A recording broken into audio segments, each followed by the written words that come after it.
Hello friends, welcome to PSC scholar. आज हम लोग मॉडर्न हिस्ट्री की जो कुछ इम्पोर्टेंट टॉपिक्स हैं वो करने जा रहे हैं शुरू। कुछ इम्पोर्टेंट टॉपिक मैं बता देता हूँ नाम। पहला तो इम्पोर्टेंट टॉपिक यही है, एडवेंट ऑफ यूरोपियन, जो आज हम लोग कवर करेंगे।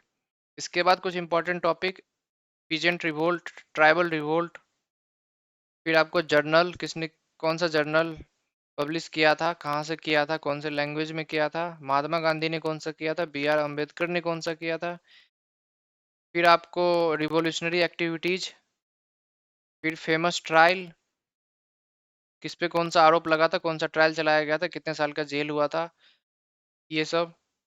फिर आपको इंडियन नेशनल कांग्रेस का जो सेशन हुआ था, कौन से सेशन में कौन सा काम हुआ था, कुछ इंपॉर्टेंट 10-12 सेशन है, उन्हें हम लोग देख लेंगे। ऐसे ऐसे करके इंपॉर्टेंट इंपॉर्टेंट कुछ टॉपिक्स हैं जिस पे वीडियो एक बाय एक करके हम लोग बनाएंगे। तो चलिए आज हम लोग पहला टॉपिक करते हैं, ये advent of European. Advent of European क्या था कि फॉरेन कंपनीज या फॉरेन देश के लोग, जैसे जो कि स्टार्ट हुआ था पोर्तुगीज के आने से, फिर इंग्लिश आए थे, ऐसे स्टार्ट हुआ था।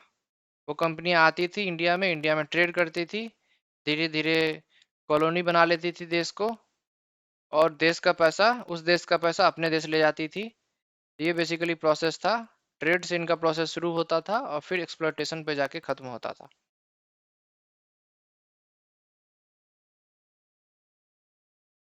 तो किस सीक्वेंस में आई थी कंपनी, ये भी हमें देखना जरूरी है। ये बेसिकली सीक्वेंस है। पोर्तुगीज आई थी सबसे पहले 1498 में, इंग्लिश आई थी 1600 में, डच आई थी 1602 में, डेनिश आई थी 1616 में, फ्रेंच आई थी 1664 में, स्वीडिश आई थी 1731 में। डेनिश डेनमार्क को कहा जाता है और डच नीदरलैंड को। इसमें हम लोग कंफ्यूज नहीं होंगे। European companies started arriving in India in the later half of 15th century. They arrived in the following sequence. Sequence हम लोगों ने देख लिया। पोर्तुगीज सबसे पहले इसलिए आई थी इंडिया, पोर्तुगीज नेविगेशन में बहुत आगे थे ये लोग, और नेविगेशन सिस्टम डेवलप कर रहे थे, और इन्होंने सक्सेसफुली डेवलप भी कर लिया था। तभी जाके पोर्तुगीज इंडिया पे ही नहीं, बाकी कंट्री पे भी अपने अपने लोगों को भेजने लगे थे, वो ट्रेड करने के लिए, कॉलोनी बनाने के लिए, ऐसे ऐसे। पोर्तुगीज को देखते देखते फिर बाकी कंट्री ने भी नेविगेशन सिस्टम डेवलप किया था कि समुद्र में नेविगेशन सिस्टम का तो काम पड़ेगा। सी रूट के थ्रू ट्रेड करना था, नेविगेशन सिस्टम चाहिए। समुद्र में तो पूर्व पश्चिम का पता चलता नहीं है, तो नेविगेशन सिस्टम काम आता है। और क्या रूट है, प्रॉपर रूट क्या है। जैसे इंडिया पहुंचने के लिए केप ऑफ गुड होप के थ्रू इंडिया पहुंचते थे, तो पहले तो पता ही नहीं था केप ऑफ गुड होप कहाँ पे है और कैसे इंडिया पहुंचना है। तो वो सारा शुरुआत कैसे कैसे हुआ था वो हम लोग देखेंगे। पोर्तुगीज से हम लोग शुरू करते हैं। वास्को डी गामा के आने से पहले भी बहुत लोग आए थे, पर सक्सेसफुल नहीं रहे थे, इंडिया तक पहुंच नहीं पाए थे प्रॉपर।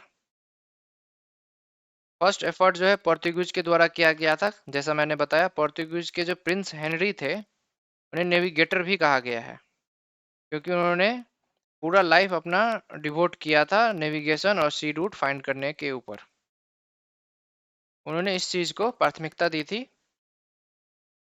1487 में क्या हुआ था, Bartholomew Diaz Cape of Good Hope तक पहुंच गए थे ये, लेकिन फिर ये वापस हो गए थे। इनका सामान वगैरह, खाने पीने का, और डिजास्टर काफी ज्यादा हो चुका था, लोग मारे जा चुके थे, तो ये वापस चले गए थे। इसके बाद वास्को डिगामा, इन इस बार्थोलोम्यू डियाज के बाद वास्को डिगामा इंडिया के लिए निकले थे, और ये पोर्ट ऑफ कैलिकट पहुंचे थे, जो कि केरला में है, 17 मई 1498 को। और वहां के जो लोकल लीडर थे कैलिकट के, केरला के लोकल लीडर थे जैमोरीन, जमींदार भी कह सकते हैं आप, जमींदार थे, वहां वो पहुंचे थे। और पोर्तुगीज क्या करते हैं, अपना फैक्ट्री स्टैब्लिश करते हैं कोचीन में। एक सेटलमेंट बेस चाहिए, तो बेस अपना एक स्टैब्लिश करते हैं कोचीन में।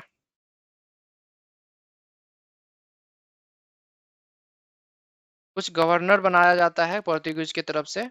पहला गवर्नर फ्रांसिस्को डी अल्मेडा, 1505 से 1509 ईस्वी तक रहते हैं ये इंडिया में, और पोर्तुगीज के पहले गवर्नर रहते हैं। और ये ब्लू वाटर पॉलिसी अपनाते हैं। ब्लू वाटर पॉलिसी बेसिकली था, अरेबियन सी पे कब्जा था इनका। अरेबियन सी में जो भी ट्रेड होता उसमें इनको टैक्स देना पड़ता। कोई भी अदर कंपनी या कोई भी इंडिविजुअल ट्रेड करते और सामान भेजते अरेबियन सी के थ्रू, तो इनको टैक्स देना पड़ता था। तो इन्होंने ब्लू वाटर पॉलिसी अपनाया था अपना,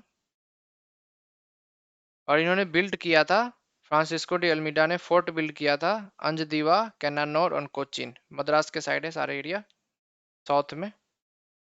इसके बाद अल्फांसो डी अल्बुकर्क आए थे 1509 से लेके 1515 तक,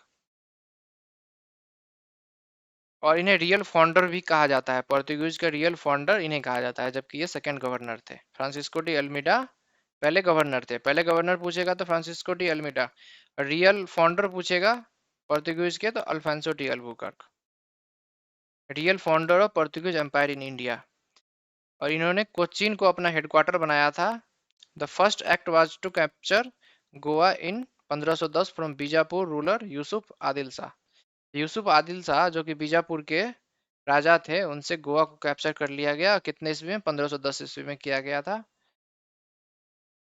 और इनके टाइम में सती को एबोलिश कर दिया गया था। इनका जहां रूल था उस एरिया में सती को एबोलिश कर दिया गया था। इनके बाद नीनो दी कुन्हा आए थे 1529 से 1538 में। इन्होंने कैपिटल ट्रांसफर किया था कोचीन से गोवा 1530 में, और दीयू और बशीन को अपने अधिकार क्षेत्र में ले लिया था 1534 में। किनसे ले लिया गया था? तो गुजरात के थे एक रूलर बहादुर शाह, उनसे ले लिया गया था। और फेमस संत जो थे फ्रांसिस्को जेवियर, इंडिया आए थे, इन्हीं के साथ आए थे। तो ये हम लोग देख सकते हैं।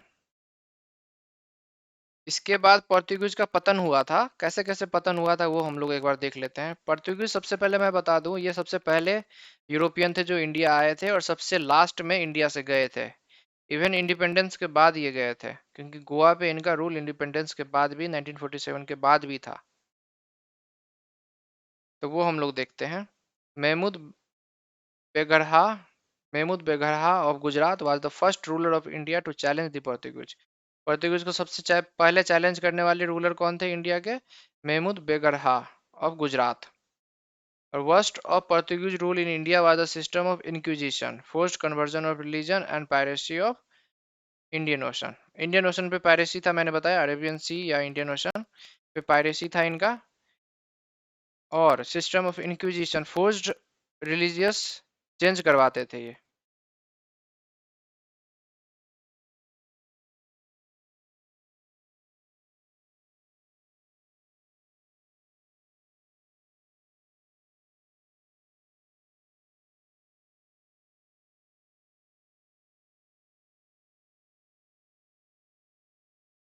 फिर क्या हुआ था? 16th सेंचुरी में Portuguese established their naval supremacy in Indian Ocean and enriched themselves by plundering the mercantile ship coming to and going from India।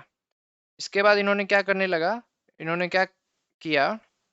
Factory establish कर लिया था इन्होंने, अपना एक बेस बना लिया था। उसके बाद इन्होंने प्लंडर करना शुरू किया। जो भी शिप जाती थी या आती थी उन्हें वो लूट लेते थे। लूट करके वो सामान को अपने कब्जे में ले लेते थे। तो जाहिर सी बात है, लोग तो अगेंस्ट होंगे ही। इन्होंने सूरत खो दिया था इन्होंने इंग्लिश के साथ लड़ाई में 1612 में। और 1613 में इंग्लिश जो है सूरत में अपना फैक्ट्री स्टैब्लिश करती है। 1611 में एक्चुअली स्टार्ट करती है, पर कंप्लीट नहीं हो पाता। यहाँ आप देख सकते हैं, यहाँ लड़ाई भी हुआ था 1612 में। 1613 में कंप्लीट जाके होता है इंग्लिश का फैक्ट्री सूरत में। तो ये वजह थी। और मुगल नोबल जो थे काशिम खान, हुगली से पोर्तुगीज को बाहर निकाल दिया गया था 1631 में।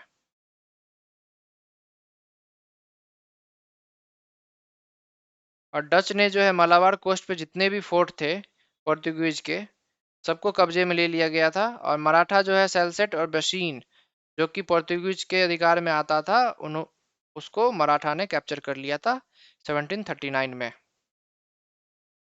इसके बाद और कुछ फैक्ट है पोर्तुगीज से रिलेटेड, वो देख लेते हैं। पहला फैक्ट्री इन्होंने कोचीन में केरला में अपना स्टैब्लिश किया था। सेकंड फैक्ट्री केन्नानौर में स्टैब्लिश किया था 1505 में।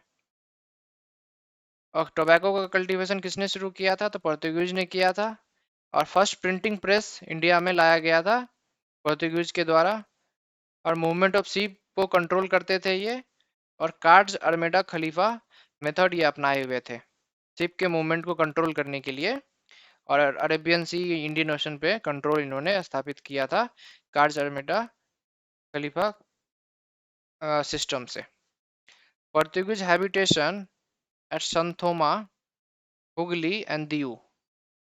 पोर्तुगीज हैबिटेशन अपना उन्होंने इस्टेब्लिश कर लिया था, कहाँ कहाँ रहने का जगह था। तो उनका मेनली हुगली, दियू, संथोमा, मद्रास में जगह था इनका, जिन्होंने अपना सेटअप कर लिया था, एक बेस बना लिया था इंडिया में। यहाँ पे पोर्तुगीज लोग ज्यादा थे वैसा। They were the first European to come in India 1498 में ये आए थे। And the last to leave India after living Goa in 1961 में ये इंडिया से गए थे। तो बहुत साल रहे थे, सबसे ज्यादा लंबे टाइम तक यही रहे थे। इसके बाद डच ईस्ट इंडिया कंपनी 1602 में बनती है। और डच पार्लियामेंट इन्हें चार्टर देती है, चार्टर में अलाउ करती है एक्चुअली इंडिया जाने के लिए, कि वॉर भी आप कर सकते हैं, ट्रीटी भी आप कर सकते हैं गवर्नमेंट के बिहाफ पे, ऐसा अलाउ करती है। First Dutch expedition to India was led by Cornelis de Houtman. पहला एक्सपेडिशन जो इंडिया की तरफ हुआ था तो उसके लीडर कॉर्नेलिस डी हॉटमैन थे। और greatest Dutch leader to visit India who wrote a detailed account of India was Jan van Huyghen Linschoten. It was after his name that Dutch East India Company properly came to known as Jain और van company. Jain और van company के नाम से Dutch east India company को जाना जाने लगा, इनके नाम की वजह से। और headquarter of Dutch company Pulicat Tamil Nadu में थी। डच का फ्लैग है साइड में, ये हम देख सकते हैं। और डच ने कैसे कैसे फैक्ट्री स्टैब्लिश किया था? सबसे पहले पुलिकट में 1610 में किया था, सूरत में, फिर चिंसुरा में, कासिम बाजार में, पटना में, यहाँ पटना होगा, नागपट्टनम, कोचीन, ये सब में किया था। और Dutch establish their first factory Masulipatnam में किया था, आंध्र प्रदेश में किया था। सेकंड फैक्ट्री नागपट्टनम में किया था। और Dutch factory at Pulicat was known as Geldria fort and that was known as Chinsurah Hooghly was Gustavus fort. First contribution of Dutch to India's foreign trade was that they substituted textile in place of spices। जहाँ की Portuguese spices को preference दे रहे थे, वहीं पे Dutch textile को यानी कपड़े को प्रेफरेंस दे रहे थे। पोर्तुगीज को मसाला चाहिए था इंडिया से, और डच को कपड़े चाहिए था, टेक्सटाइल चाहिए था इंडिया से एक्सपोर्ट करने के लिए ऑल ओवर द वर्ल्ड। और इंडिया को गारमेंट ऑफ द वर्ल्ड के नाम से जाना जाने लगा था तभी उस टाइम में, डच की वजह से। They made the use of gold coin known as pagoda popular in Pulicat. Pulicat में पॉपुलर हो गया था पगोडा, गोल्ड क्वाइन था, डच लोगों ने इंट्रोड्यूस किया था। The activity of the Dutch came to an end in India after their defeat in the Battle of Bedra in 1759 against the English। फिर इंग्लिश कब आए थे? इंग्लिश कंपनी बनी थी 1599 में। A group of merchants in England organized as the governor and the company of merchant of London trading into the East Indies, which was granted a charter by Queen Elizabeth I to trade in East for a period of 15 years। 15 साल के लिए पहले trade मिला था इनको शुरू शुरू में। ये मसूलीपट्टनम में आए थे, मसूलीपट्टनम में 1601 में लैंड किए थे। और ये कब लैंड किए थे? जब ईस्ट इंडिया कंपनी बनी थी, तब तो अकबर थे रूलर। और जब ये इंडिया में आए थे, जैसे कि 1608 में विलियम हॉकिंस इंडिया में आए थे किसी रूलर से मिलने के लिए, तभी जहांगीर थे। और थॉमस रो फिर आए थे 1615 में, तो भी जहांगीर थे। तो ये हमें ध्यान रखना होगा और पर्शियन में उन्होंने कन्वर्सेशन किया था एम्पेरर के साथ। और मनसब 400 400 का मनसब उन्हें मिला था। ईस्ट इंडिया कंपनी के जो थे ये विलियम हॉकिंस, इन्हें मनसब दिया गया था जहांगीर के द्वारा। और इंग्लिश खान की उपाधि भी दी गई थी। और इंग्लिश खान की उपाधि भी दी गई थी। 1615 में थॉमस ड्रॉ आए थे और ये एम्बेसडर थे किंग्स जेम्स वन के, जो कि इंग्लैंड के रूलर थे उस टाइम में। जहांगीर के ही कोर्ट में आए थे और 1618 में इन्होंने अधिकार ले लिया था कि गुजरात में ट्रेड कर सकते हैं बिना किसी ड्यूटी के, बिना किसी टैक्स के। फिर इसके बाद इंग्लिश अपना फला फैक्ट्री सूरत में सेटअप करती है।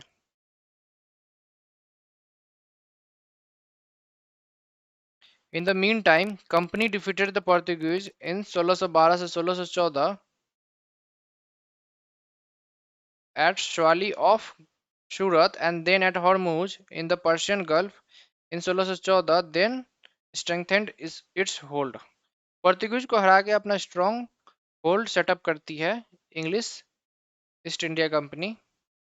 The company setup their first factory in south at Masulipatnam in 1611। 1611 में मसूलीपट्टनम में पहला फैक्ट्री स्टैब्लिश करती है English.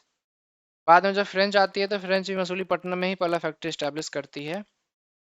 By a golden farman issued in 1632, the company was allowed trading right in the kingdom of Sultan of Golconda. In 1639, Francis Day obtained the site of Madras from the Raja of Chandragiri and built the fort St. George in Madras, which took over from Masulipatam. The distinction of being the headquarter of the English on the Coromandel coast, Madras was raised to the position of presidency in 1652. 1661 में क्या हुआ था? British king Charles to was given Bombay as dowry for marrying Portuguese princess Catherine of Braganza. Charles to को डोरी के रूप में पोर्तुगीज ने बॉम्बे दे दिया था उस टाइम में। तो इस तरह से बॉम्बे भी ईस्ट इंडिया कंपनी के हाथ में आ गई थी पोर्तुगीज से। और पोर्तुगीज बहुत जगह हारे भी थे, पिछले स्लाइड में हमने देखा था। तो उसके वजह से भी इंग्लिश ईस्ट इंडिया कंपनी का स्ट्रॉन्ग होल्ड हो गया था इंडिया पे।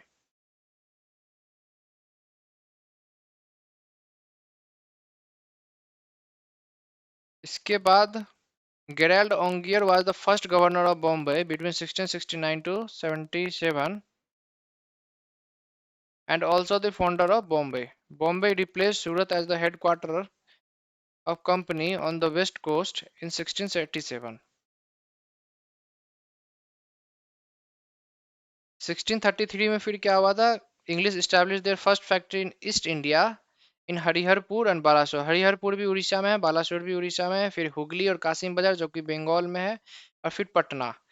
यहाँ पे अपना अपना फैक्ट्री ऐसे ऐसे एस्टेब्लिश किया था ईस्ट इंडिया में, सबसे पहले हरिहरपुर और बालासोर में।